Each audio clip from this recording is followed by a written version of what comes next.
Hey everyone, welcome back. Hope you're having a fantastic day so far. So, upon entering office and throughout his presidential campaign, Donald Trump made some pretty big promises to Social Security beneficiaries, including more money in their pockets, back in their pockets. So in today's video, we're going to be going over why those plans might take a little bit longer than expected. But before we go ahead and dive into it for today, if you would like to receive up to $200 in free stock or $200 in free cash, in a pinned comment below, I will be leaving a link to Robinhood. All you have to do is once you click on that link is just sign up for a free account and then simply link your bank account. You do not even have to make an opening deposit. At that point in time, Robinhood will be sending you one free stock worth all the way up to $200. And if you'd rather just have the cash, all you have to do is once you receive the free stock is just sell it for what it's worth and then transfer the cash value right back to your bank account.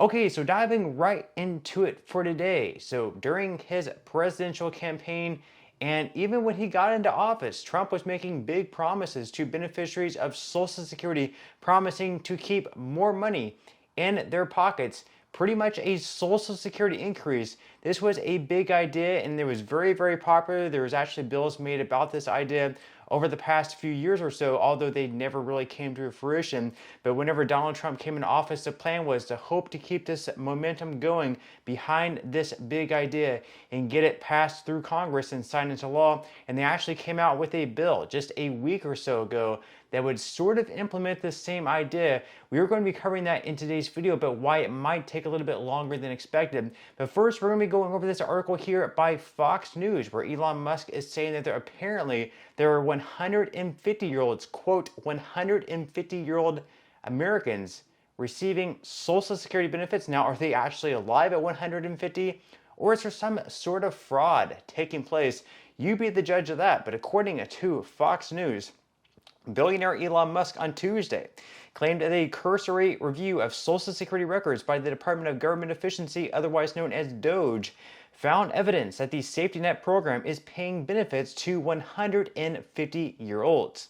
Musk, who has been tasked with leading DOGE as a special government employee, spoke to reporters on Tuesday from the Oval Office of the White House with President Donald Trump and said that DOGE found payments going to beneficiaries listed as being around the age of 150, though he didn't go into detail about the claim. So again, do we have a lot of Americans who are 150 years old or even older than that, breaking world records? Do they have some sort of secret that's making them live that long?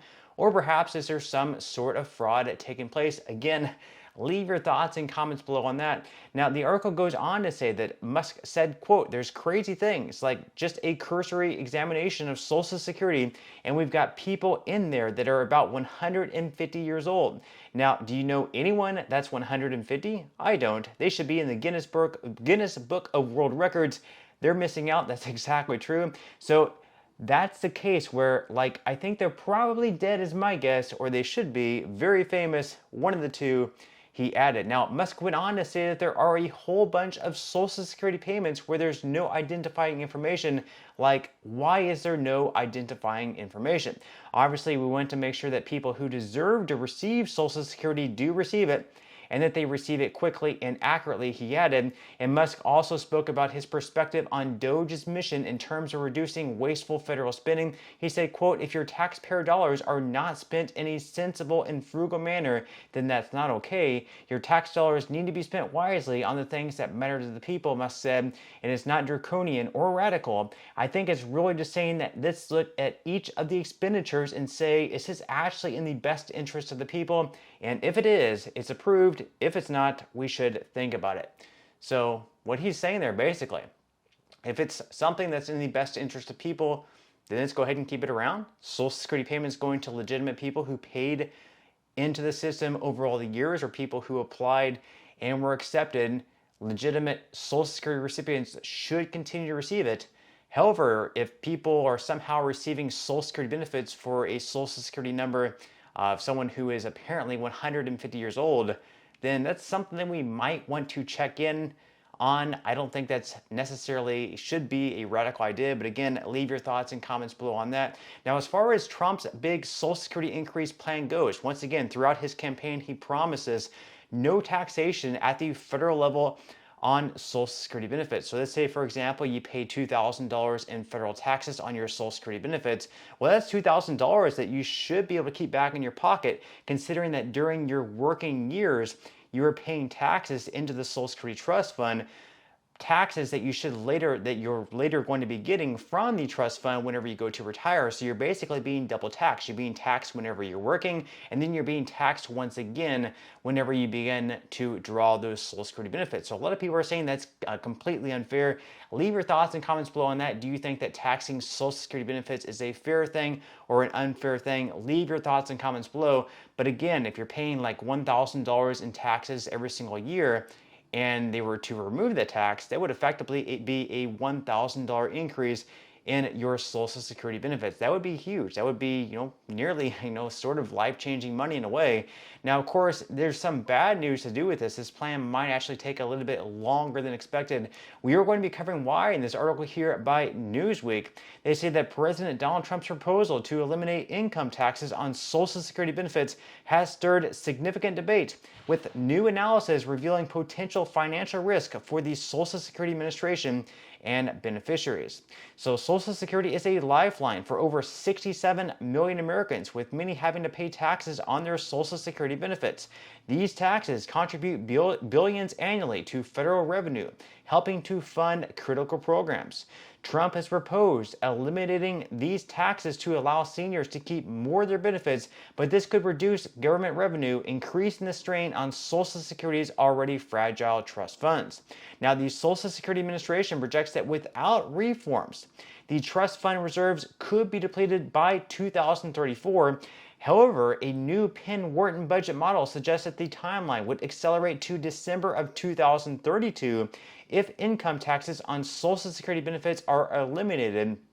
This policy change could also disproportionately benefit high-income households nearing retirement while negatively impacting younger households and future generations. So right now, if nothing is done about Social Security and reform, bringing in more revenue into the trust fund or making sure that less money leaves the trust fund in the form of benefit cuts, then right now, once again, if nothing is done, there are going to have to be automatic cuts taking place in 2034. However, if they cut taxes, if they remove all taxation at the federal level on Social Security benefits, the insolvency date actually moves up another 1 or 2 years. So although you would get more money back in your pocket, you would not have to pay more taxes on your benefits. The insolvency date would also move up. So, although there would be good news that you would receive an increase, there's also bad news there that the insolvency date would move up. And of course, that's going to make a lot of lawmakers on both sides of the aisle, whether it's a Republican or a Democrat, sort of look at that and scratch their heads and say, although it's helping in one way, it's also sort of, stabbing us in the back in another way. So if we're going to cut taxes, there should be something to offset that. That way the insolvency date doesn't move up another year. Now, they go on here to say that while Trump's proposal could influence future discussions, its prospects depend on bipartisan negotiations and concerns about fiscal sustainability. Lawmakers are expected to revisit Social Security funding issues later this year. In addition, the recent introduction of a bill by Senators Marsha Blackburn and Roger Marshall seek to eliminate the double taxation of Social Security benefits and redirect funds from inefficient government spending to safeguard Social Security funds. So again, we already have a bill out there that would eliminate Social Security taxes. I believe their bill actually just adjusts the tax brackets for which you pay Social Security benefits on, because these have not been adjusted since like the 1990s, despite all the inflation that has taken place. So obviously, even if this bill were to pass, it would be a positive for people receiving Social Security benefits. You would be paying less in taxes at the federal level on your benefits. So that would be a plus, you even just adjusting the tax brackets. But again, it's going to be very, very difficult unless they have something there to offset whatever the loss in revenue is going to be for the Social Security Trust Fund to get this to pass, because you're going to be losing out on votes of people who are, maybe more fiscal responsible on the Republican side as well as on the Democrat side. So if they want to do this, they have to come up with a bipartisan idea. Republicans and Democrats do need to come together. But once again, leave your thoughts and comments below. Do you like the idea of removing the taxation at the federal level on Social Security benefits? Do you not like the idea?